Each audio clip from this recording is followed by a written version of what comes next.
c'est mieux, c'est ça? Bon, il n'y a pas de souci, vous pouvez laisser. Ça ne dérange pas. Alors, en fait, tu bascules juste sur ton écran que tu veux présenter. La partie que tu veux présenter.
Il est 20h35 avec 5 minutes,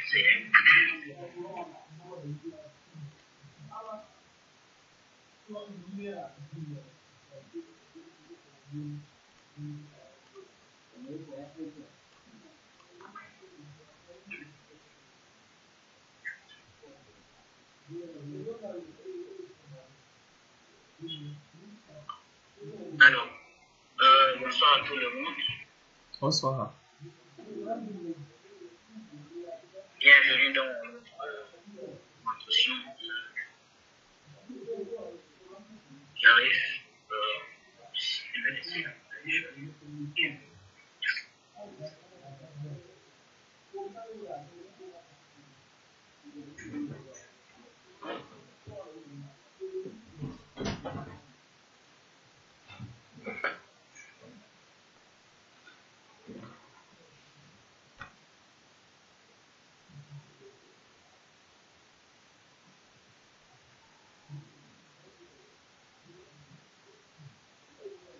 Monsieur Youssouf, tu nous écoutes? Alors, oui, je vous écoute, monsieur. Okay.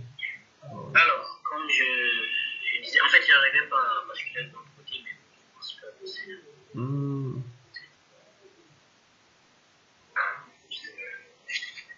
Arrête le partage et puis tu relances en partageant tous tes écrans. Voilà, je pense que c'est mieux.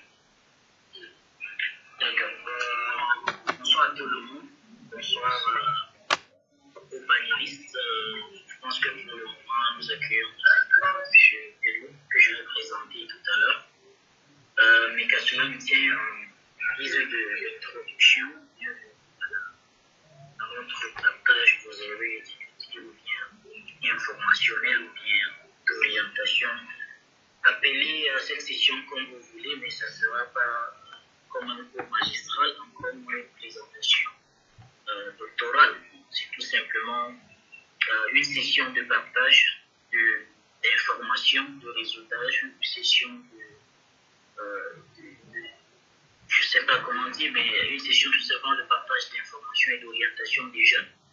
Comme son nom l'indique, exactement pour aller plus vite, c'est une orientation pour les études supérieures. D'abord pour les jeunes, c'est-à-dire des jeunes bacheliers, qui, comme nous connaissons dans notre environnement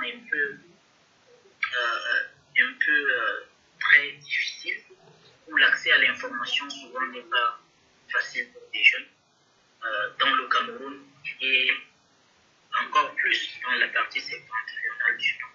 Donc, d'où vient donc l'idée de créer la plateforme d'orientation.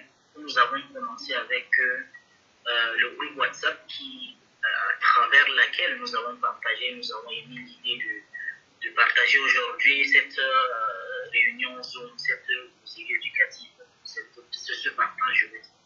Alors, après avoir créé dans le groupe, nous avons évolué avec des podcasts, avec des audios, où les uns les autres ont partagé sur plusieurs écoles, plusieurs instituts de formation, sur plusieurs filières. Certains ont bien voulu commencer avec les filières et dérouler les écoles qui offrent ces différentes filières. D'autres ont voulu bien présenter les écoles plutôt et les différentes filières enseignées dans ces écoles-là.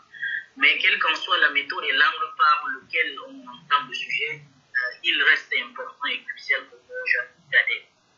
Donc, pour commencer, j'ai peut-être omis de me présenter. Je suis Youssouf Ousmane, je suis médecin généraliste dans sortie de l'université de en guise d'introduction, comme je l'ai dit encore, après avoir présenté toutes ces sessions-là de podcasts, d'enregistrement, de partage d'informations, nous avons contacté l'ingénieur FAD qui a bien voulu apporter une nouvelle perspective, une autre façon, une autre approche de partage d'informations. L'idée vient de lui exactement, qui nous a proposé, pourquoi pas faire un appel, une réunion, un meeting aux séries de partage d'informations sur les études supérieures.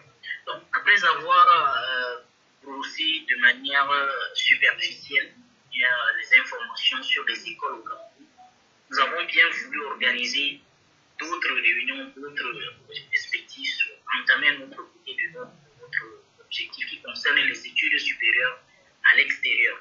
Donc, aujourd'hui, Inch'Allah, nous allons partager avec nos panélistes, des étudiants camerounais, bien sûr, comme je l'ai dit, qui continuent de poursuivre leurs études à l'étranger. Sans toutefois tarder, je présente d'abord, je reçois déjà l'ingénieur Bello, qui est ingénieur des procédés et ingénieur, je vais dire, en génie de procédés, diplômé d'école des mines et des industries pétrolières de Kaéli. Donc, après ses études à Kaéli, il a bien voulu poursuivre ses études supérieures du côté de la Turquie. Il va nous présenter la Turquie et ses diversités.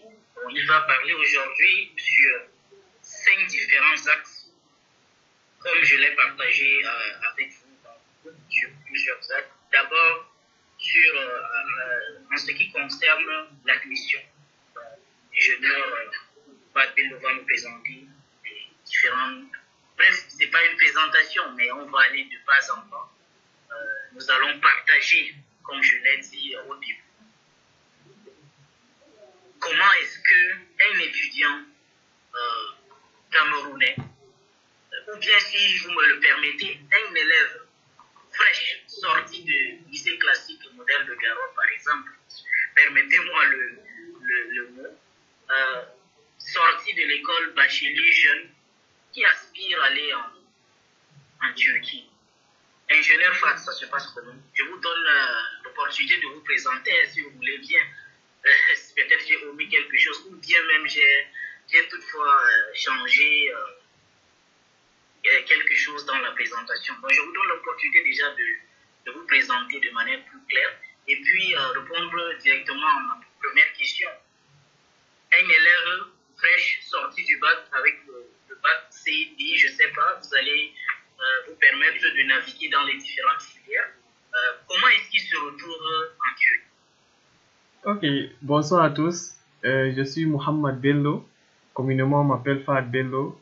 Euh, j'ai fait mon parcours au Cameroun, normalement. J'ai fini mon bac. Et puis, j'ai continué avec l'École nationale des mines et des industries pétrolières 5 ans. Bon, je tiens d'abord à préciser certains points. Le premier point, c'est on va être direct et franche. Et puis, le deuxième point, c'est mieux ce sera interactif et jovial, mieux je vais me confier. Donc, quand ce sera, si c'est trop strict, bon, on va aussi rendre les réponses trop strictes. Donc, je vais inviter Mohamed. Je pense que c'est une bonne idée. Quand c'est là, tout le monde peut poser la question. Oui, oui. Oui, il y a Mohamed, il y a Hassan, je vois Daouda, Amadou Alim, Mamare. Donc, on va essayer de faire ça le plus interactif possible, avec un peu d'ordre, bien sûr. Déjà, la première chose, c'est que étudier à l'étranger, c'est un projet. Donc, lorsqu'on sort fraîchement du bac, généralement, le problème qui se pose, c'est que les étudiants veulent une nouvelle direction, les élèves fraîchement sortis du bac veulent une nouvelle direction dans leur vie. Mais il y a une erreur qui se pose généralement, c'est que il veut partir étudier à l'étranger après le bac, mais il n'a pas planifié ce projet avant le bac. Et lorsque cela arrive, on oublie que aller étudier à l'étranger peut prendre du temps, ça peut prendre un investissement. Et lorsqu'on sort du bac, on dit non, je vais aller étudier à l'étranger.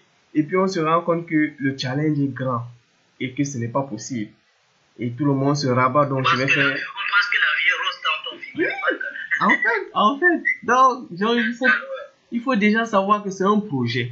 C'est un projet. C'est-à-dire, avant de passer son bac, on dit aux parents, on s'assoit avec les parents, on dit, bon, j'ai envie d'étudier dans tel pays, dans tel pays, dans tel pays. Ça peut demander telles ressources financières. Voilà, est-ce qu'on connaît une personne là-bas? Comment est-ce qu'on prépare? C'est tout ça ça se discute d'abord. Donc ça, c'est l'une des premières choses qu'il faut mentionner. Donc pour vous, on est un peu en retard avec les jeunes, c'est ça, monsieur Bello? Parce qu'on a déjà le bac. Je ne dirais pas en retard, mais je dirais qu'il faut une prise de conscience sur ça. Et il n'est jamais trop tard pour réaliser ses objectifs. Donc, et en donnant donc ce conseil-là, on sait que prochainement, s'ils ont aussi des petits frères, les Mohamed, Hassan, Abdul Karim, Raya, Mamare, ils vont tous donner ce conseil aussi à leurs petits frères, entamer le projet un peu plus rapidement. Donc, après avoir précisé dans ce point, on peut passer donc maintenant à la suite, après le bac. Il y a combien de bacheliers déjà? Ici, lorsque je vois dans... Tous nous sommes vraiment bacheliers, mais... Non, bon, presque. Les nouvelles mangues là, les nouvelles mangues bacheliers là. Je ne peux pas dire, mais ils sont très peu. Je ne peux pas dire exactement. Je ne maîtrise pas tout le monde, mais ce que je vois, c'est plus des ingénieurs et voilà. Mais bon, je pense que l'information reste quand même importante. D'accord, d'accord. Donc actuellement, tu peux reprendre ta question, comme ça je vais donc, après avoir précisé, je vais donc continuer. D'accord, merci bien comme vous avez retenu le point, l'équivoque qui est important pour le projet d'étude pour ceux qui aspirent à partir à l'étranger. Mais je pense que c'est valable même pour rester au Cameroun, mais il faut avoir quand même un projet. Oui. Aujourd'hui, même l'environnement camerounais est truffé quand même des institutions. Quand on n'arrive pas à bien choisir, on se retrouve à perdre un peu. Mais ma question exactement, ou bien ma première préoccupation, c'est d'abord l'admissibilité, parce que tout passe par des critères. Je veux aller en Turquie. Quelles sont les différentes universités recommandées? Je commence par où d'abord? Et quelles sont les différentes universités recommandées? C'est vrai que vous allez me dire ça dépend de ce que je veux faire, mais qu'est-ce que vous avez vu en fait qui sont plus prisés en fait? Oui, ingénieur, vous avez un mot? Allô, s'il te plaît, avant de continuer avec la réunion, je trouverai un moyen pour qu'on enregistre cela. Donc, je te partage, Mr. Youssouf, et je relance quoi. Un instant. D'accord.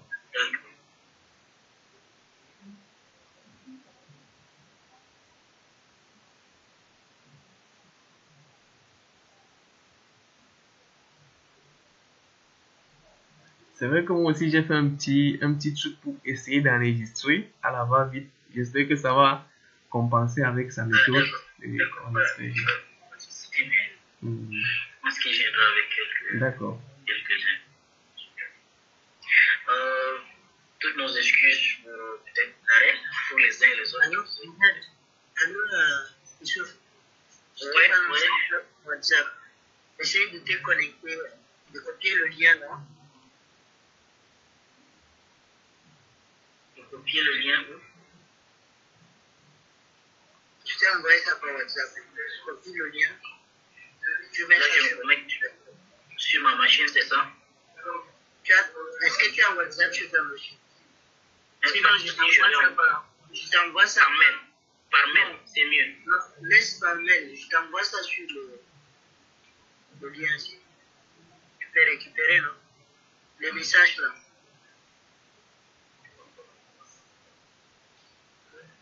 C'est pas grave, j'ai déjà mon mail ouvert. Non, je dis ici, regarde. Le message ici. Le message ici. Donc, clique sur le message. Voilà. Envoie ça. Ouais, je vois. Ok, screen record. Tu cliques dessus, pourquoi je peux me prendre là-bas?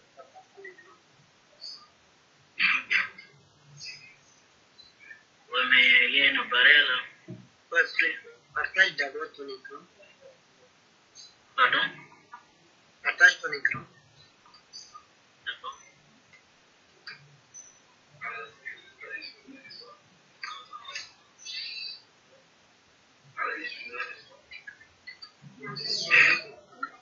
Tu as mon écran? Voilà.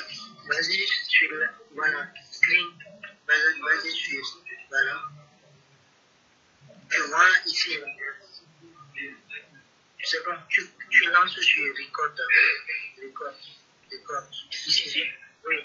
Tu coches sur record audio. Voilà. Tu cliques sur record aussi. Non, ici. Voilà. Voilà, tu choisis un commentaire sur le plan.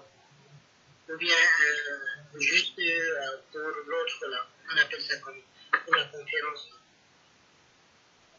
Viens, grand tap. Viens sur grand tap. Grand tap. Voilà, choisir. Voilà. Tu peux lancer ça. On dit share. Ça c'est share. Ça c'est chef. Voilà. Oui, choisis chef. Pas de souci. Lance. Voilà. Ferme maintenant. Apparemment c'est en train d'enregistrer. C'est bon, oui, c'est bon. Maintenant c'est bon. D'accord. Voilà. Arrête le partage et puis lance. Donc tu peux stopper ça. Stop sharing. Arrête le partage. Stop sharing et stop record là. Peut-être que tu les lances. C'est bon? Ok. J'ai stoppé. Ouais. Voilà, relance. Enregistre d'abord. C'est bon. Ici, j'enregistre. Et puis record. Maintenant ça a commencé.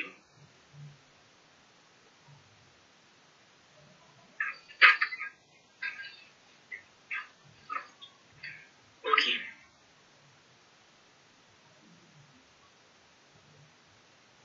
Là, je vérifie comment que c'est en train d'enregistrer. Voilà. En fait, dès que tu lances record et tu acceptes Alors, ça prend automatiquement.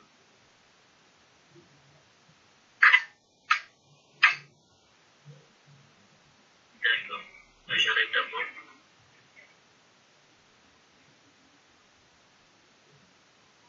C'est mieux de recommencer la présentation. Non, ça va, on peut continuer, il n'y a pas de souci. Ok, d'accord. D'accord, ok. Il faudra juste mettre la pression aux autres dans le groupe pour qu'ils se reconnectent. D'accord, il n'y a pas de souci. Bon, nous sommes déjà en train d'enregistrer. Merci beaucoup et bienvenue à ce partage. tout protocole à côté, je pense que ce partage, bien cette causerie, a pour but d'orienter les jeunes sur les études supérieures après le baccalauréat. Donc, nous avons eu à présenter plusieurs audios, plusieurs informations, plusieurs dossiers écrits et audiovisuels sur les écoles au Cameroun. Aujourd'hui, par la grâce du Tout-Puissant, nous avons l'occasion d'accueillir les uns et les autres, les étudiants camerounais qui poursuivent leur carrière, leur études supérieures à l'étranger. Sans toutefois tarder, en guise de... Je vais donner donc la parole à notre premier, je sais pas, à notre premier panéliste, si je peux le dire ainsi, mais ce n'est pas du panel, c'est tout juste un partage. Monsieur ingénieur Mohamed Bello, qui va se présenter de manière la plus brève possible.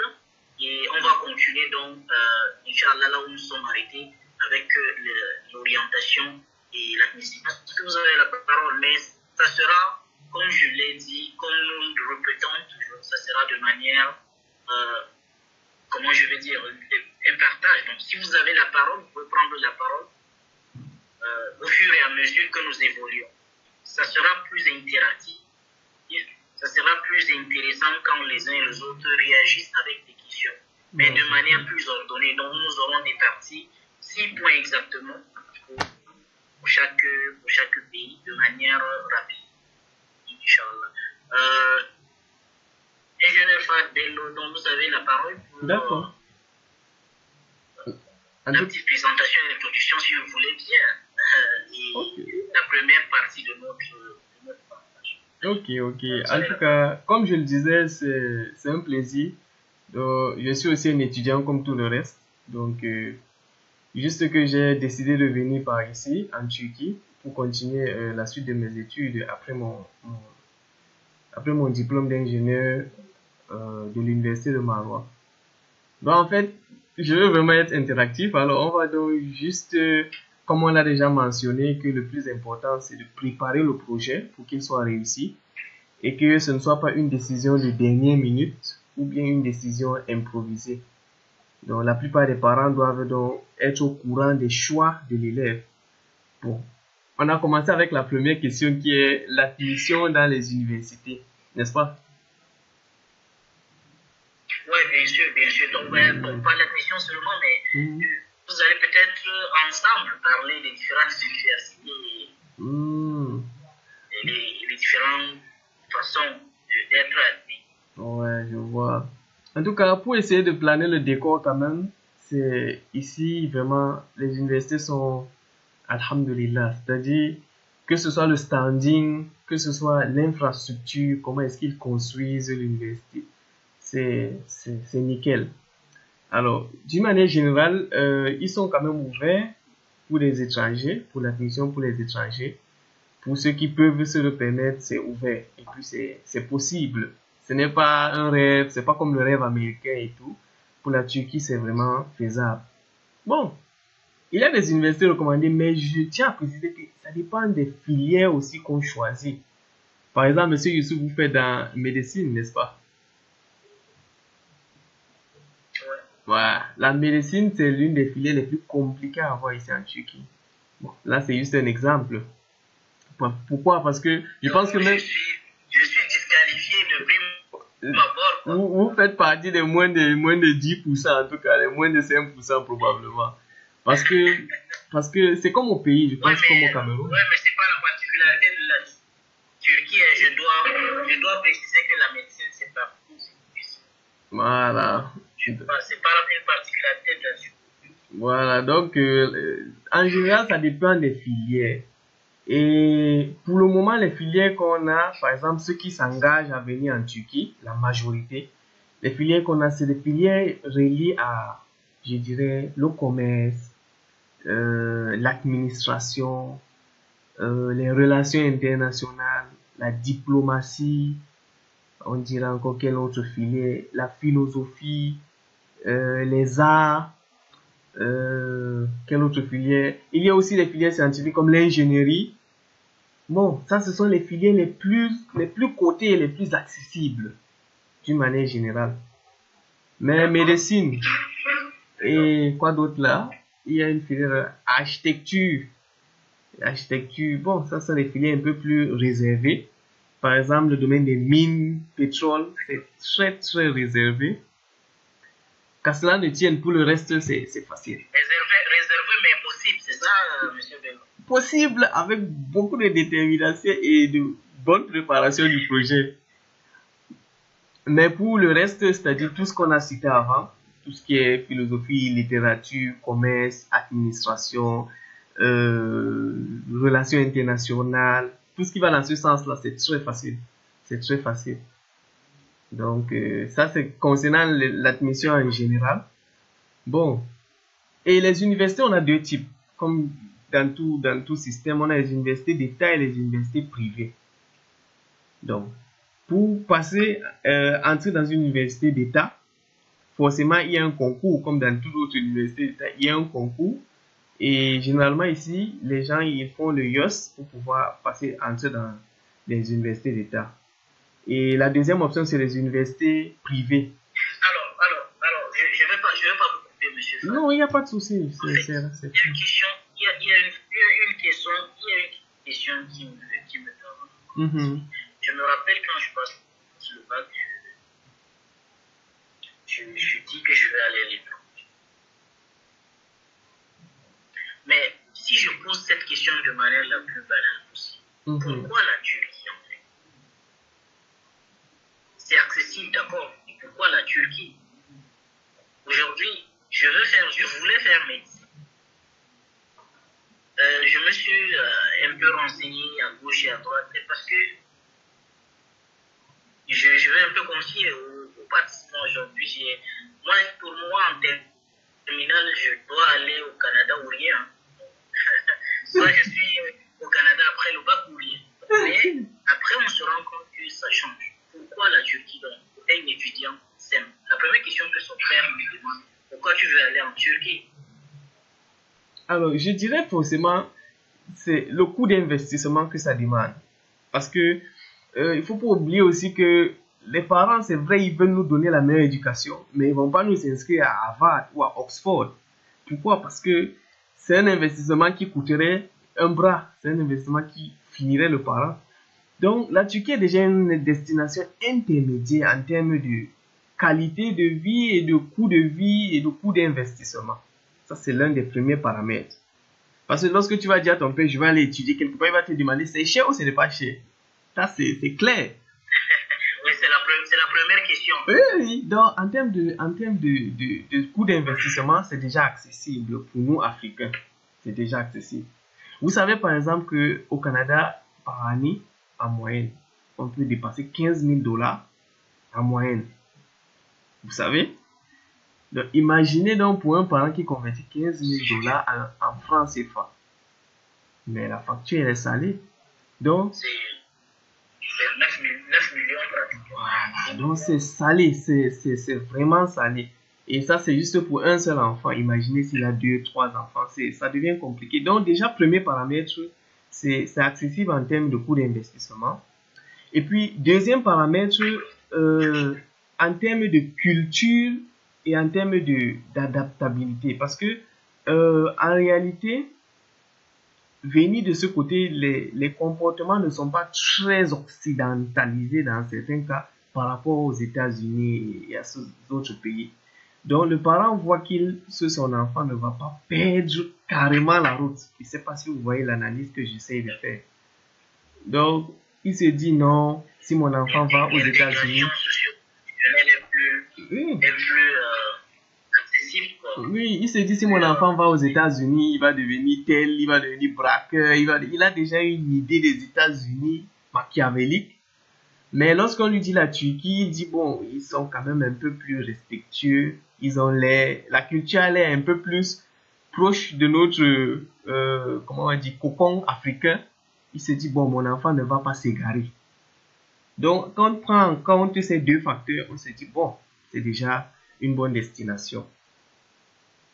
Et pour ceux qui sont encore musulmans, le parent a encore cette conviction en se disant que bon, non, c'est un pays musulman. Au moins, mon enfant, on va pas perdre ce bagage religieux que je lui ai donné. Donc, ces trois facteurs combinés font que ces dernières années, c'est devenu un lieu préféré, un lieu privilégié. Ouais. Donc, ça, c'est en termes de manière simple.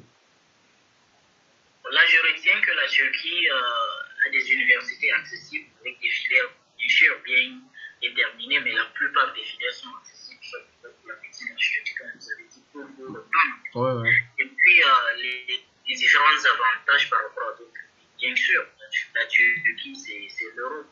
Mais quand on analyse le coût des investissements, les sociaux, il y a quelques avantages pour la Turquie.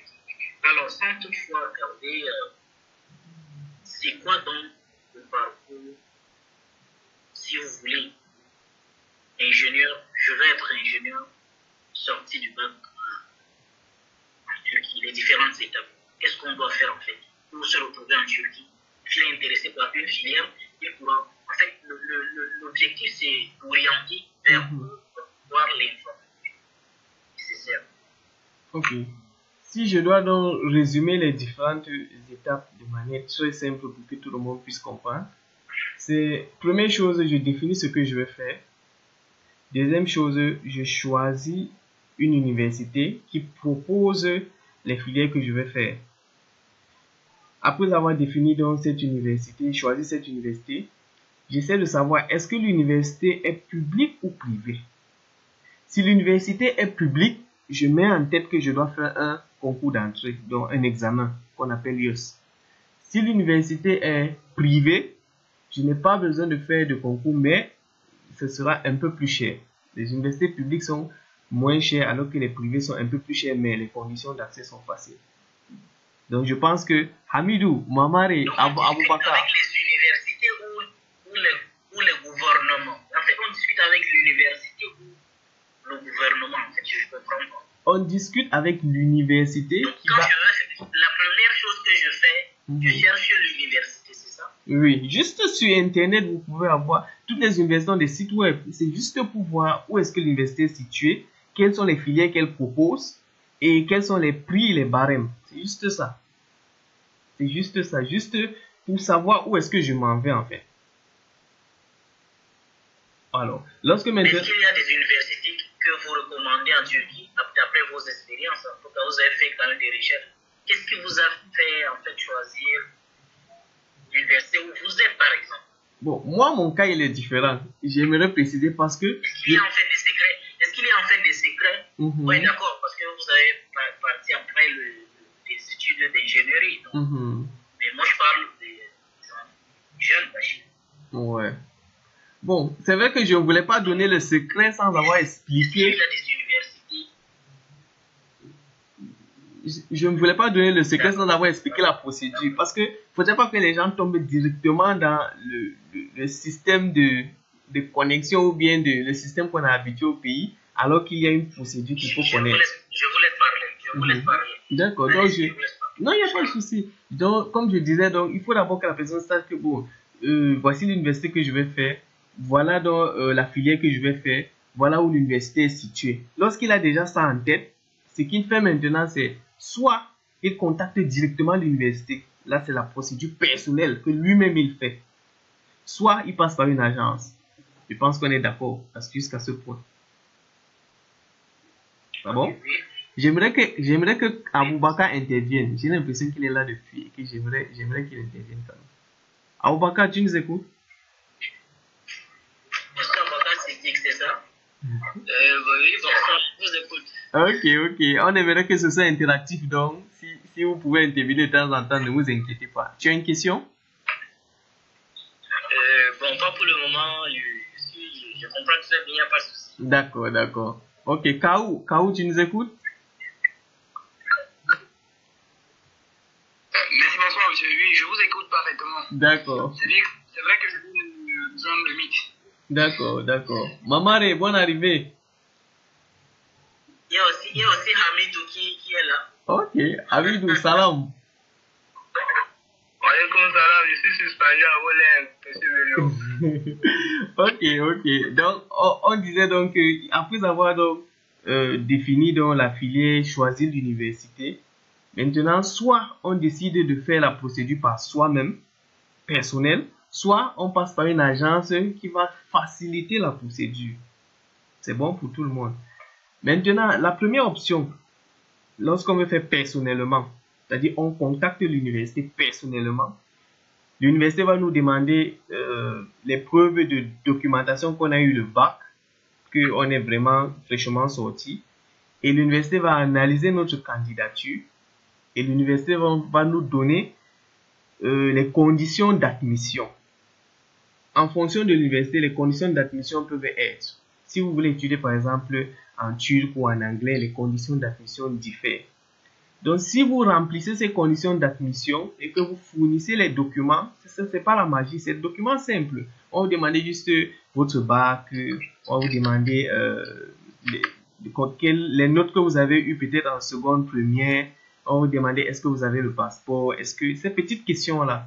Donc si vous remplissez dans ces conditions d'admission de l'université, l'université dit ok, nous allons vous donner la lettre d'admission et vous allez payer un frais pour qu'on vous donne cette lettre d'admission. Donc, et c'est la lettre d'admission qui permet d'enclencher tout le reste du processus. Ça, c'est quand vous faites personnellement. Maintenant, si vous passez par une agence, l'agence a déjà des relations avec l'université. Donc, le premier objectif après l'université, c'est obtenir la lettre d'admission. Oui, après ton bac, si tu... Oui, auprès de l'université, c'est obtenir ta lettre d'admission. Tu peux passer par... Et ça diffère d'une université à l'autre. Oui. En fonction des conditions de l'université. Et en fonction de si tu veux étudier en anglais, en turc, et en fonction des filières. Donc, c'est l'université qui vous donne ces conditions pour avoir la lettre d'admission. Si vous passez par vous-même, voilà ce que l'université va vous dire. Ingénieur Bello. Oui. Vous avez parlé tout à l'heure qu'il fallait passer par un examen YOS. Oui. Pour avoir accès aux universités publiques. Oui. Bon, étant donné que vous dites qu'il faut avoir la lettre d'admission dès le départ, l'examen se fait en ligne donc. Oui. Okay, Il y a deux cas. Il y a des pays où l'examen se fait uniquement en ligne. Il y a des pays où l'examen se fait dans les représentations turques. Par exemple, quand tu veux passer ton examen de français, n'est-ce pas, tu pars dans, comment on appelle, les trucs de la francophonie et tout le reste. Maintenant, quand tu veux passer ton... Il y a plus les Camerounais. Parlons du Cameroun. Oui, moi, j'ai dit, par exemple, au Cameroun, il y a des trucs comme... Au Cameroun, ça se passe comment ici au pays? Bon, par exemple, au Cameroun, je sais qu'il y a... Monsieur Maman veut parler? Bon, ici au Cameroun, bonsoir à vous tous. Bonsoir, merci. Merci de m'avoir passé la parole. Bon, ici au Cameroun, j'en connais quand même une agence qui fait passer les gens pour aller faire et continuer les études là-bas. D'accord. Le nom de l'agence est... Comme on a exemple Leaders Corporation. D'accord. J'espère quand même. Ok, en tout cas, pour revenir à la question de Hamidou, c'est pour dire que l'examen peut être passé. Par exemple, je sais que l'université de Soie a un partenariat avec... ils ont une représentation turque là-bas. Vous pouvez passer l'examen au niveau de l'université de Soie. Je sais également que pour les élèves qui ont fait les écoles turques, la démarche est très simplifiée. Ils passent généralement soit l'examen dans leur école propre, soit ils n'ont même pas carrément d'examen.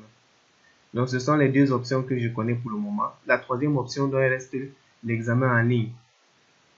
C'est juste un simple examen. Les Camerounais ont vraiment le niveau. Je ne vais pas vous mentir. Nous, les Camerounais, le cerveau, il est quand même un peu plus prêt. Alors, perdons pas de fil. Je recadre un peu. D'accord. Vous avez dit chercher l'université. Choisir si on doit opter pour la procédure de l'agence personnelle. Après, il faut contacter l'université.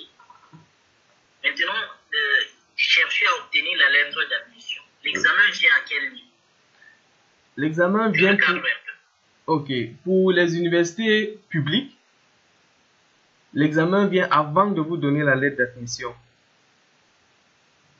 Le yes vient avant, oui, pour pouvoir prouver que vous êtes... Avant la lettre d'admission. Oui. L'université publique, il y a un examen yes. Et puis privé, c'est tout juste des documents. Oui. Mais je tiens à ajouter un petit secret.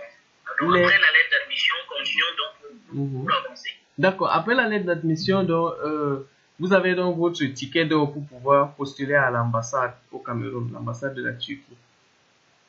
Donc, vous prenez donc votre lettre d'admission avec votre passeport et vous allez à l'ambassade. On va vous remettre les différents documents à fournir pour postuler pour avoir le visa pour aller en Turquie.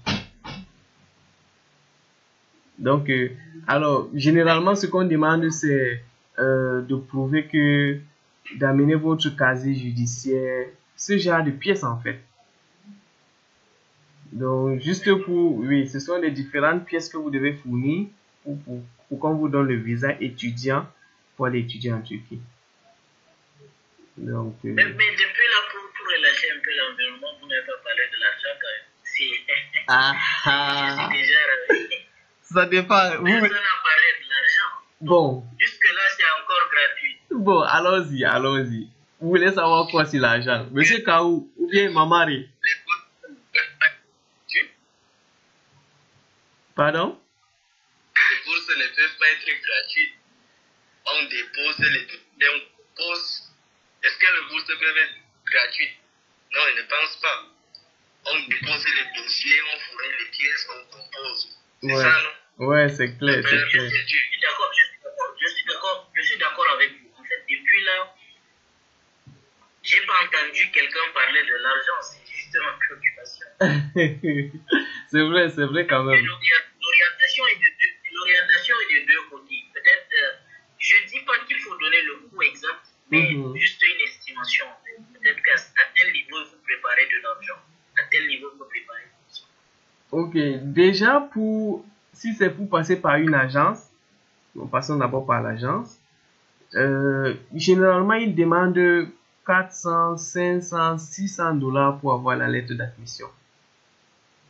Mais c'est vraiment rapide. Bon, je sais pas combien ça fait, mais dans les 400, 500, 600 $. Généralement, en fonction des universités. 600 $. Oui. En fonction des universités. 600 $, parce que 600 $ me fait ici presque 400 000. Ouais, généralement. Mais avec eux, c'est rapide et c'est clean. Donc, tu payes ta somme et on te fait un bon système et tu as ta lettre d'admission de l'université. Bon, maintenant pour le gouvernement, il faut faire donc, comme on a dit, le concours IELTS. Bon, forcément, je ne maîtrise pas ça parce que je n'ai pas fait, mais ça doit pas être trop cher, je pense pas. C'est comme faire un concours au pays. Ça doit pas être extra. Je ne maîtrise pas trop. Et les agences, pourquoi ils prennent 400 000? Qu'est-ce qu'ils font? En fait, c'est parce qu'ils ont déjà les connexions. Parce qu'il faut savoir que ce qu'on te vend, c'est la connexion qu'on te vend. Parce que si c'est toi qui dois entrer en contact avec l'université, gérer les détails, je sais pas, tout ce qui est là, ça prend plus de temps et comme tu ne maîtrises pas le terrain, généralement aussi les Turcs ne communiquent pas très bien en anglais, ils sont pas très à l'aise. Donc, l'agence facilite tout ce système. Donc, par conséquent, il ajoute quelque chose comme commission. Et moi, j'aimerais vraiment dire aux gens que si vous avez la possibilité de payer pour un service plus rapide, payez. Parce que tôt ou tard, l'expérience de monter, descendre tout seul revient plus cher avec le coût du temps que ça vous prend encore. Donc, la possibilité de il veut accélérer son truc. Il passe par une agence reconnue, bien fiable. Là, le procédé est plus clean, c'est plus à l'aise, vraiment. Oui. Alors, bon, maintenant. Merci beaucoup. Je pense qu'on va chuter sur le deuxième point. Ou bien vous avez quelque chose? Je voulais juste dire que à peu près pour les prix des universités, pour les prix publics, on va dire que c'est dans les 200 000 l'année, à peu près, j'estime. Parce que nous avons un phénomène d'inflation ici en général. Donc, on va dire 200 000 francs l'année, quelqu'un peut être dans une université publique normalement. 150 000, 200 000 l'année, il peut être dans une université publique. Maintenant, pour les universités privées, oh, il n'y a pas de barème. Il n'y a pas de barème. Il y a des universités qui sont à 25 000 $, il y a des universités qui sont à 20 000, 5 000, 3 000. D'accord, on va arriver à ce niveau. Parce que là, j'essaye le but ou bien mon esprit de partage, c'est plus, je prends quelqu'un qui est au Cameroun et il est en train de partir. Donc, déjà, vous avez parlé du choix d'université. Vous avez parlé d'obtenir la lettre d'admission. On va parler maintenant où je dis. Oui. Après la lettre d'admission, vous avez parlé de l'ambassade. Donc, Oui. pour moi, l'esprit reste que il évolue au fur et à mesure dans son périple de Turquie. Oui. Donc, Oui. il a déjà la lettre d'admission. Oui. Parce que j'imagine un scénario. J'ai déjà ma lettre d'admission. Je dois aller au niveau de l'ambassade de Turquie. C'est ce que vous avez dit. Oui. Au niveau de l'ambassade, ça se passe comment de manière résumée en 2-3 mots? Ok, au niveau de l'ambassade, ils vont me remettre une petite fiche. Et dans la fiche, ils mettent toutes les conditions pour pouvoir postuler pour avoir le visa. Et parmi les conditions les plus importantes et les plus difficiles souvent à avoir, c'est juste de prouver que c'est la lettre d'admission comme on a dit. Deuxième chose, votre passeport, il doit être valide. Troisième chose, comment on appelle ça? Le truc, quand vous n'avez pas antécédent judiciaire, vous devez amener ça. Les photocopies légalisées. Donc, le plus dur dans ça reste de prouver votre, comment on va dire, compte bancaire, votre capacité à financer votre étude. Donc, ils demandent souvent un relevé de compte bancaire. Généralement, quand vous passez pour les universités privées, on demande un relevé de compte bancaire, et même pour les universités publiques. Donc, ça, ce sont les différents trucs les plus difficiles à avoir. Il y a une somme obligée, une somme obligatoire. Je pense que oui. Je ne me rappelle plus avec l'inflation si ça peut être combien. Peut-être 5 millions, peut-être 3, je sais plus. Mais je pense que ça a changé parce que ces derniers temps, tout est en train de changer en termes de prix. Mais je pense que ça doit tourner entre 3 millions 5 et 5. D'accord. Permettons encore à notre étudiant de rêver. Donc, il a déjà son visa. Qu'est-ce qui se passe? Ok, maintenant, donc, comment il arrive en Turquie? Comment il est accueilli? Je tiens à préciser que pour avoir le visa, ce n'est pas en un jour. C'est l'erreur que moi j'ai eu à faire parce que on a l'impression lorsqu'on applique pour le visa, c'est assuré. C'est pas assuré. Et c'est-à-dire, ça peut prendre 1 mois pour que ton visa sorte, ou bien 1 mois et demi, ou bien 2 mois. Bon, si tu as quelqu'un qui a les connexions, c'est-à-dire qui a une personne qui peut te faciliter ça, ton visa peut sortir même en 3 jours. Tu as encore les réflexes du pays. Hein? Non, il faut préciser que les connexions, nos pays, on a les connexions artisanales, mais en dehors du pays, c'est les connexions administratives. Ça va très vite. Très vite. D'accord. Donc, en fonction de comment après, notre étudiant, 2 mois, il a son visa, il fait comment? Ok. Maintenant, donc, s'il était passé par une agence, il va acheter son billet d'avion. Son agence peut lui acheter même le billet d'avion. Et puis, l'agence va l'accueillir. Où est-ce qu'il va descendre? S'il descend dans une ville reculée, l'agence va l'accueillir à Istanbul et l'agence va le mettre en contact dans un bus et en contact avec d'autres personnes qui vont l'accueillir dans sa ville d'arrivée. Maintenant, s'il est passé par lui-même, ce sera à lui de gérer tout ça. C'est pour ça que je dis que ça devient encore plus difficile. Il faudra donc chercher à savoir est-ce qu'on a une famille, est-ce qu'on a une connaissance qui peut accueillir l'étudiant. Vous voyez?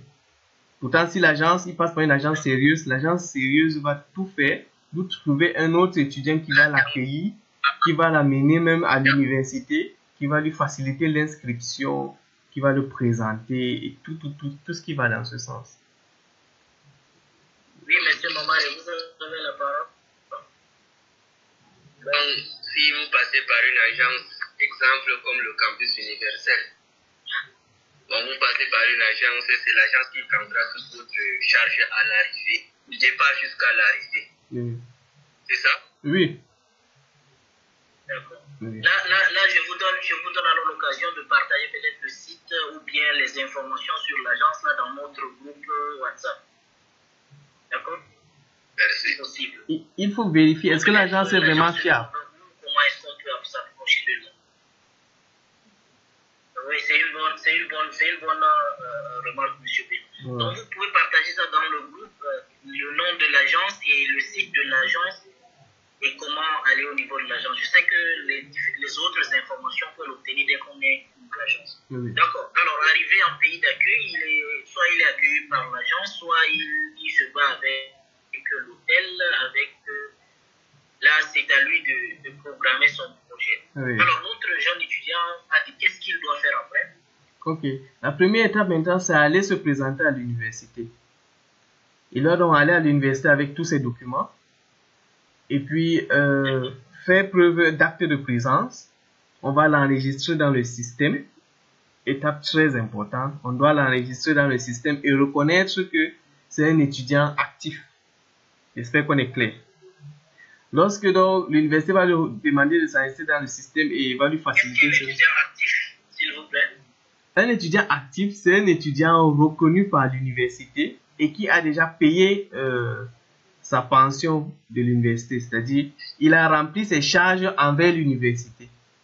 Et l'université reconnaît que c'est un étudiant qui est en norme. C'est bon? Et ce détail est très important parce que le système étant interconnecté, si l'université reconnaît que vous êtes actif, reconnaît que vous êtes en norme, l'université donc, c'est-à-dire, c'est activé directement dans un système général qui fait que pour la suite de votre démarche d'immigration, ce sera facile pour vous de postuler et d'avoir votre permis de résidence.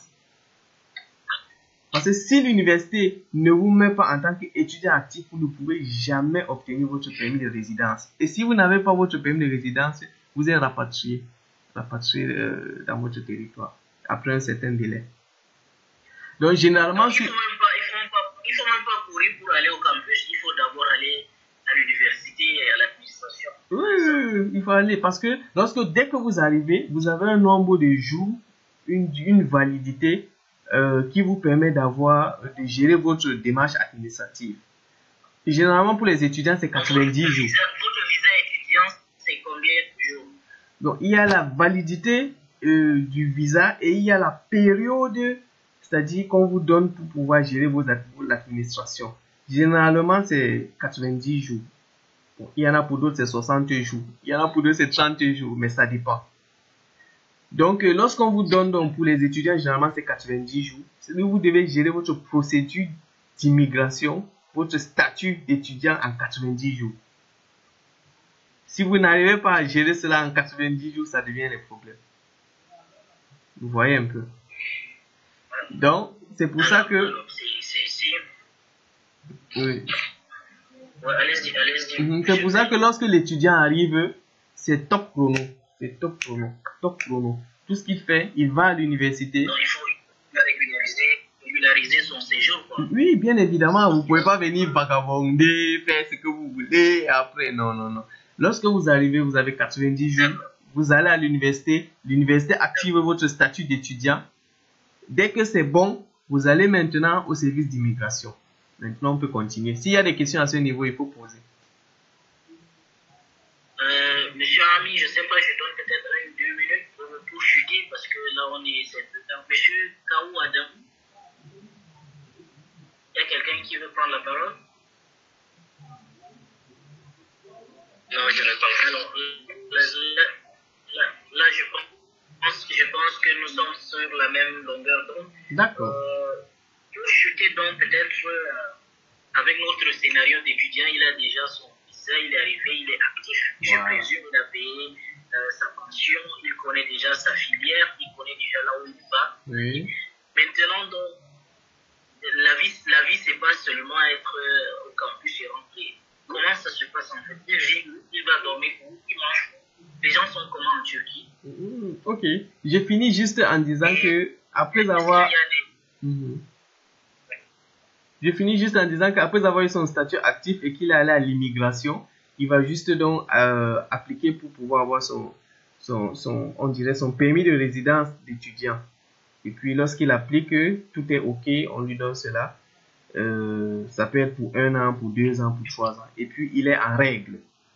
C'est tout. Maintenant, donc, concernant la vie d'étudiant en Turquie et tout, en tout cas, posez d'abord une question spécifique. Parce que c'est un grand sujet à débattre. Oui, en fait, comme je vous ai dit, c'est un scénario d'étudiant. Donc, et c'est notre étudiant que nous avons pris depuis le Cameroun. Il est arrivé en Turquie. C'est sa première fois. Il est passé au niveau de l'administration. Oui, c'est sa première fois. Il est sorti du pays. Il est arrivé en Turquie. Donc, il a... Ouais, c'est clair. Il est même peut-être... Voilà, sa première fois, il voyait Istanbul comme, je sais pas, il n'arrivait même pas à entrer dans le métro. Donc, il faut lui dire peut-être en quelques mots, la Turquie, voilà, tu es arrivé, peut-être prendre quelques exemples, quelques particularités de la Turquie, 1, 2, 3, ou bien quelques particularités des vies dans les grands pays plus développés. Je suppose quand même, même si on vit à Douala, Turquie, c'est pas la même chose. C'est vrai, vraiment, la première chose c'est que quand on arrive... Il est arrivé donc en Turquie. C'est vrai qu'il va trouver les Camerounais, il va essayer de s'intégrer, mais est-ce qu'il y a en fait des petits... qu'est-ce qu'il doit faire? Ok, la première chose c'est quand il arrive, il est choqué. Parce qu'en réalité, quand on vit dans notre continent africain, continent camerounais, on a l'impression qu'on est mieux que certains pays où je sais pas trop. En tout cas, on est à l'aise. Mais lorsqu'on sort, on atterrit, on est choqué. On a l'impression que, je sais pas, les gens nous donnent 200 ans d'avance ou 3 siècles d'avance. Ça va très vite. Ça va très vite. Les immeubles, parce que au pays, tu vois ton oncle là peut-être sur un immeuble de 5 étages, tu as l'impression qu'il est riche. Tu viens, tu vois des gratte-ciel, tu n'arrives même pas à compter le nombre d'immeubles. C'est-à-dire, tu es choqué. Tu es choqué par l'avance, que ce soit dans la technologie, que ce soit dans la gastronomie, que ce soit dans les building. Tout, à tout niveau, on est choqué. Et on ne connaît rien faire. Oui. On est choqué, on est comme un bon villageois en fait. Quand un villageois vient en ville, il ne connaît rien, c'est le même système. Donc il faut tout apprendre.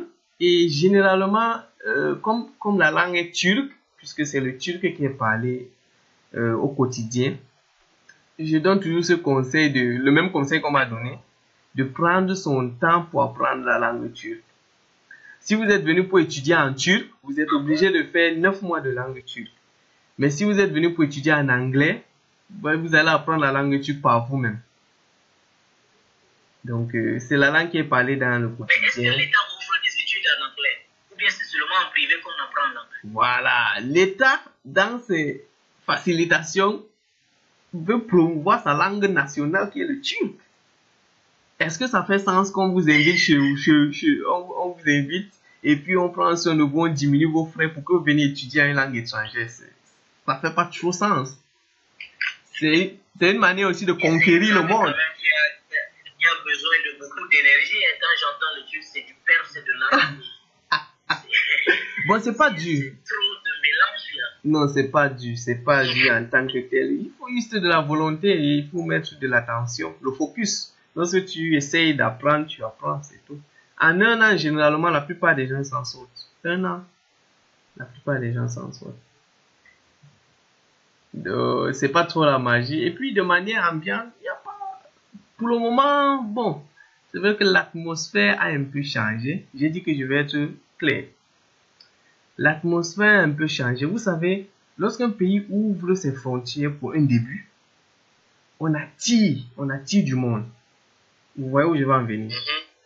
Mais à partir d'un moment... Dans le but d'attraction. Ouais. Et puis, c'est un peu comme un engouement. On est content d'avoir des étrangers. On veut connaître plus sur eux. C'est dynamique. Mais à partir d'un moment, la courbe commence à diminuer ou bien à stagner. Et puis, elle s'inverse. Après, lorsqu'il y a des soucis dans le pays, on commence à dire non, c'est parce que c'est les étrangers qui sont venus, qui ont gâté le système. Donc, il faut déjà savoir qu'actuellement, la courbe a commencé à changer. Ce n'est plus le même état d'esprit d'avant lorsque c'était les premiers vagues. Donc, certaines mentalités non réfléchies. Alors là, si on veut aller en Turquie, on doit se préparer rapidement avant que la courbe n'arrive à... Ouais, parce que... ouais, il y a beaucoup de problèmes d'inflation économique. Vous savez, ils ont eu des séismes, tout ce qui va dans ce sens. Il y a eu une élection. Donc, tout ce mélange-là crée un climat un peu électrique. Voilà, ça a créé un climat un peu électrique là, qui fait que c'est pas comme si vous allez arriver, on va dire oh, bienvenue Diabama. Non. L'Eldorado a un peu changé quoi. Souhaite. Vous savez, avant les gens avaient des privilèges incroyables, mais maintenant, non. Maintenant, il faut être homme, un soldat. Non, il faut se préparer. Alors, on est mot pour tuer la session de la Turquie. Peut-être s'il faut vous résumer, si vous devrez donner un conseil en 2 minutes à quelqu'un, à un étudiant, qu'est-ce que vous allez dire? Je dirais vraiment, si en 2 minutes, je dirais vraiment... Ouais, je pense que... Bon, je dirais vraiment, en ce qui concerne la Turquie, ça peut être une bonne affaire lorsque c'est une étape intermédiaire et non une étape finale. C'est-à-dire, si quelqu'un veut venir en Turquie pour pouvoir installer, vivre sa vie, avoir des opportunités, ça risque d'être difficile. Mais si c'est que la Turquie est une étape pour pouvoir continuer peut-être dans un autre pays, le Canada privilégié, là ça reste une bonne affaire. Parce que en réalité, les opportunités pour pouvoir avoir de l'emploi, pour pouvoir, je sais pas trop, s'intégrer, arriver jusqu'au mailles de la politique et tout ce rêve qu'on a dans la tête, c'est pas ça. Ils sont vraiment voilà, ils sont conservateurs. C'est d'abord pour les Turcs avant d'être pour d'autres personnes. Donc, celui qui a un projet qu'il veut une vie stable où il va, non, là c'est pas l'Eldorado qu'il faut choisir. Mais ça peut être une étape intermédiaire. Il vient, il fait son petit coup de laps de temps, il se prépare, il découvre un peu l'Europe, il apprend la culture, il apprend des gens. Ensuite, il continue son Eldorado vers des pays où on attire encore des gens. Vers des pays comme le Canada où ils n'ont pas de main-d'œuvre, ils sont obligés d'attirer. Là, la Turquie reste, c'est le top. Donc, c'est comme aller faire un CP spécial, je sais pas, avant d'aller dans les autres classes. Merci beaucoup, M. Fad. Je ne sais pas si quelqu'un a une question avant de résumer tout le parcours champion, s'il vous plaît, parce qu'on entend. Quelqu'un a une question? Bon, merci pour la présentation, monsieur. Allez-y, monsieur Adam. Oui, je disais concernant toujours dans le cadre de la vie de l'étudiant lambda. Bon, est-ce que c'est permis à ce que cet étudiant puisse faire des activités extra-académiques? Donc, ou bien c'est conditionné uniquement à ce que l'étudiant se focalise sur les études? Merci. Ok, pour l'étudiant qui fait un master, c'est autorisé. Il peut avoir un boulot réglementé, un boulot reconnu par l'État, tout clean. Mais pour les étudiants en dessous du master, c'est-à-dire niveau 1, 2, 3, 4, non. Ils n'ont pas le droit de travailler et alterner avec job. Mais il peut trouver un boulot où il n'est pas reconnu officiellement et il peut faire son petit job. C'est-à-dire, il y a quand même certains petits boulots dans le textile, les usines de fabrication. Beaucoup d'étudiants essaient de trouver un petit revenu. Donc, pour le moment, ça C'est une porte qui est ouverte pour les étudiants, mais vous n'êtes pas reconnu officiellement. Il n'y a pas d'assurance, il n'y a pas de contrat qui est signé. Vous travaillez juste, on vous donne votre paye de manière anonyme. Ok, d'accord, je vois. Vous avez peut-être pour une petite occupation, vous avez parlé de master, de licence. On a bien beau partager sur la forme, mais le fond, en fait, en Turquie, c'est le système LMD, ça se passe comment? Parce que peut-être ça a besoin d'une présentation, mais en général, c'est quoi le système éducatif universitaire de la Turquie? Ok. Déjà, le niveau est moindre que le niveau camerounais. Je tiens à préciser ça. Donc, pour un étudiant sérieux qui veut juste finir avec les études, il va bien finir ses études. Donc, deuxièmement, pour la licence, c'est 4 ans. Ce n'est pas le système LMD qu'on a l'habitude. C'est 4 ans pour avoir la licence. Si vous faites la langue pour étudier en turc, ça fera 1 an de langue plus 4 ans pour avoir la licence. Donc, 5 ans au total. On est d'accord? Et puis, pour le master, nous au pays, on a l'habitude d'avoir 2 ans pour le master. Première année de cours, deuxième année, 6 mois de cours, 6 mois de stage. C'est ça, non, monsieur docteur? Mais ici, c'est 1 an de cours, 1 an de thèse. Donc, vous voyez, chez nous au pays, c'est 1 an et demi, et puis 6 mois, mais ici, c'est 1 an, 1 an. Quoi d'autre? Pour le doctorat, bon, les gens le font en 4 ans, c'est 4 ans minimum, d'autres le font en 5 ans. Bon. À part cela, qu'est-ce qu'on peut ajouter? Je sais pas trop.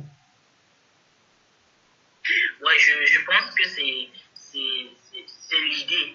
Mais est-ce que c'est des filières confondues? C'est comme ça le système pour toutes les filières? Ou bien, parce qu'au Cameroun, je donne un exemple banal. Je dis quoi? Au Cameroun, le système LMD, vous avez dit là-bas, c'est 4. La particularité, par exemple, la médecine que moi j'ai fait, il n'y a pas de système de 3 ans et 4 ans, tu fais 7 ans. Ouais. Donc, ça c'est la médecine.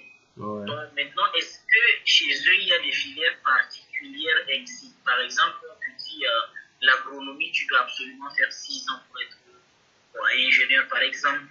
Est-ce qu'il y a ces durées particulières-là qui sont... Donnons un exemple, la médecine, l'agronomie, l'ingénierie en général. Parce que les autres filières, je sais que ça dépend de l'énergie. Tu peux aller jusqu'à doctorat. Ouais. Mais maintenant, l'ingénierie et la médecine sont des filières souvent délimitées. On dit que la médecine au Cameroun, c'est 7 ans. La médecine au Sénégal, c'est 6 ans. Au Nigeria, c'est 6 ans, par exemple. Ouais. Donc, ces filières, est-ce que vous avez l'idée comment ça se passe? Vraiment, sérieusement, je ne maîtrise pas trop pour le nom, pour la médecine. J'ai jamais essayé aussi de me renseigner. Donc, comme je suis focus sur administration, business, commerce, c'est ce que je maîtrise. Mais pour médecine, je ne maîtrise pas. Vraiment. Je ne peux pas dire si c'est 6 ans ou si c'est 7 ans. 7 ans, je ne sais pas. Mais qu'à cela ne tienne, si j'ai l'information, je peux la passer. Il n'y a pas de souci. Alors, la dernière information qui est très importante pour un débutant, notre étudiant que nous avons pris, il avait décidé de venir personnellement. Par exemple, chercher une université turque. J'entre seulement dans Google, je dis université turque. La première chose que je fais, ça se passe, ou bien j'attends qu'on me recommande une université. Voilà, vous avez donné la bonne réponse. En réalité, c'est un projet. Tu peux pas dire que toi, tu vas cafouiller sur YouTube, sur comment on va dire, Google, et trouver ce qui est suitable for you. C'est un peu difficile. Donc, si tu as une connaissance, quelqu'un, tu lui demandes, bon, frère, je veux venir faire études, je veux faire mes études. Est-ce que tu peux me recommander soit une université, soit une ville pour que je puisse raffiner mes recherches? Vous voyez? Il va te dire que bon, si tu veux vraiment te concentrer pour étudier, il faut aller au nord de la Turquie ou bien au nord-est. Il va te donner une ville et une université. Tu vas te concentrer pour avoir ton admission dans cette localité. Il va te dire non, si toi tu veux faire un peu de business et être un peu indépendant pour découvrir le monde, viens plutôt à Istanbul. On va trouver une université et en même temps tu vas gérer tes petits business. Il va te dire non, si tu veux plutôt connaître la vie, enjoy la vie, les sorties, On va te dire non, il faut aller plutôt du côté du sud, là où il y a les plages, il y a Antalya. Vous voyez, ça dépend de comment est-ce que tu vas causer avec la personne qui te recommande pour qu'il te donne déjà des repères. Et généralement, il va te donner un repère en fonction de ce que toi tu aimes. C'est un peu ça. Oui. Mais si quelqu'un veut être sérieux, c'est les petites villes. Les petites villes, il vient, il fait juste son école, il finit, il s'en va. S'il veut être un peu découvreur, un peu, je sais pas quel terme utiliser, il aime un peu la vie, c'est les villes côtières avec les plages, les villes du sud. Maintenant, Istanbul, c'est un mélange de tout. Tout est mélangé. D'accord, ok. Merci beaucoup. Merci beaucoup. Pour résumer tout, je pense que le partage a été très instructif. Sur de son temps déjà, qui est très important. Lui qui est MBA student qui est. Maintenant, pour résumer, d'abord, on va parler de produits d'études étrangères, que ce soit. Maintenant, après, toute filière confondue est accessible en Turquie, peut-être avec plus de difficultés en médecine et en architecture. Les avantages d'étudier en Turquie sont de 3 ans d'investissement agréable ou acceptable, abordable, intégration socio-culturelle et aussi l'attractivité du pays turc et les diversités de culture. Maintenant, la procédure, c'est d'abord la recherche du domaine d'intérêt de l'université recommandée et après décider de l'agence et du projet individuel versus projet individuel. Si on décide de le faire personnellement, on va contacter l'université. Mais dans tous les cas, le point final reste l'obtention de la lettre d'admission. Bien dit. Ça veut aussi. Voilà. Maintenant, après notre lettre d'admission, la procédure se retrouve du côté de l'ambassade ou bien des représentations diplomatiques pour nous donner la permission ou bien le visa pour aller en Turquie. Arriver en Turquie, décider de son hospitalité ou bien le faire à travers les agences. Mais l'objectif reste de finaliser la procédure administrative de l'immigration. Après, donc, on va décider de notre vie en Turquie, soit sur les plages ou bien, je ne sais pas, dans les campus. Voilà ainsi dit de manière ramassée les différentes procédures. Peut-être avec le temps, si M. Fad a quelque chose comme prospectus ou bien comme information sur les agences pour les jeunes, je pense que ce serait important. Il va glisser tout simplement dans notre plateforme. Vous êtes tous remerciés pour votre participation. Malheureusement, M. Abraham n'est pas disponible pour la présentation des études en France. Probablement, on va organiser une nouvelle réunion avec M. Abraham, qui est étudiant en France, selon son agenda et selon notre disponibilité. Vous êtes tous remerciés, malgré notre, peut-être, la rapidité, la célérité de la présentation. Les uns et les autres ont participé. Le nombre importe peu, mais les informations sont déjà partagées. Et on va continuer à les partager dans notre groupe WhatsApp, pourquoi pas édifier nos petites frais, pourquoi pas organiser des assises physiques dans les prochaines années. Je pense que M. Bello va nous visiter un jour au Cameroun. Peut-être on va faire une présentation physique. Il n'y a pas de ça nous tient à cœur aujourd'hui. Voilà, pour en ce qui concerne les études et autres. Sur ce dont vous êtes remerciés, s'il n'y a pas d'autre chose, je pense qu'on va lever notre séance. Et M. Bello, merci déjà de votre temps et d'avoir fait votre connaissance. J'avoue que j'ai vraiment partagé avec plaisir cette séance. C'était réciproque. Alors, passez donc une bonne nuit. Je pense que maintenant il est 23h47 en Turquie. C'est ça? Oui, effectivement. Alors là, c'est l'hiver ou c'est l'été? Vous avez oublié même la partie là, parce que souvent on n'est pas habitué avec les mots hiver et c'est vrai. On n'est pas. Non, actuellement c'est l'été. Actuellement c'est l'été. Perdu, mais bon. C'est l'été actuellement. C'est l'été, donc il fait un peu soleil là. Ouais. Les journées sont très longues, très longues. Merci. La journée commence à 5h, elle finit à 21h. C'est très long.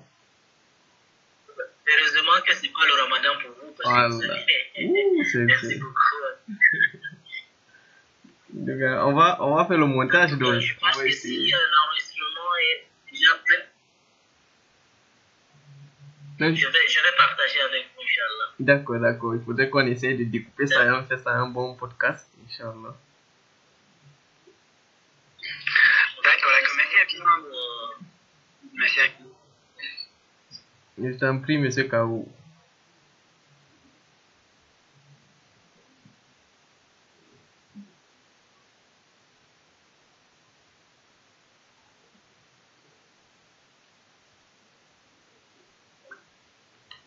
Ouh, je sais pas comment on fait.